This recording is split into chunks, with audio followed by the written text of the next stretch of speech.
Track 13, You're Never Far from the Cash. This was a piano solo that I wrote when I went for a trip to Japan. We went on this sort of like a pilgrimage, I guess, to see one of my dad's oldest friends. And we went over there, and we got there, and I was had like terrible jet lag, as you would imagine, because it's kind of doing all the wrong things, going, you know, flying east and all of that stuff. And I got there and had this terrible jet lag, and I thought, oh, I wonder how that's going to affect composition, having jet lag. So I wrote this idea down and then like fell asleep, I think.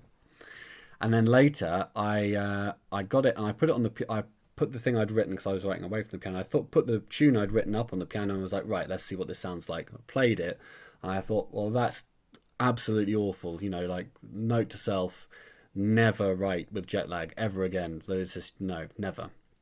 And I sort of forgot about it.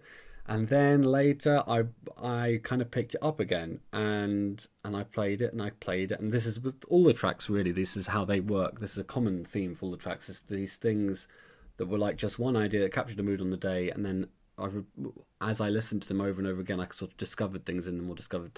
And with this one, the more I listened to it, the more I started to like it. I found something in it that I liked, and then at one point I had the idea that it was just a sort of melody, so I turned it into a saxophone solo and got my good friend Dan Berry, who's a super guy, to play this on the sax for me, and he's got his nice home studio. So this is, because he had his home studio, this is like a very crystal clear recording, which is quite nice to contrast some of the lo-fi recordings.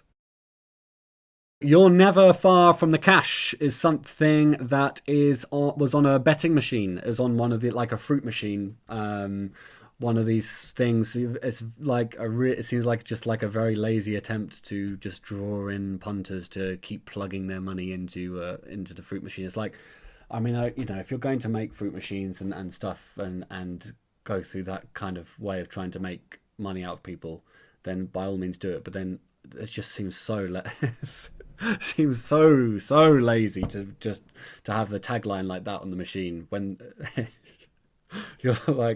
when you're just milking people for their money. Just to put that on the machine just seems like brazen, like almost offensively just useless.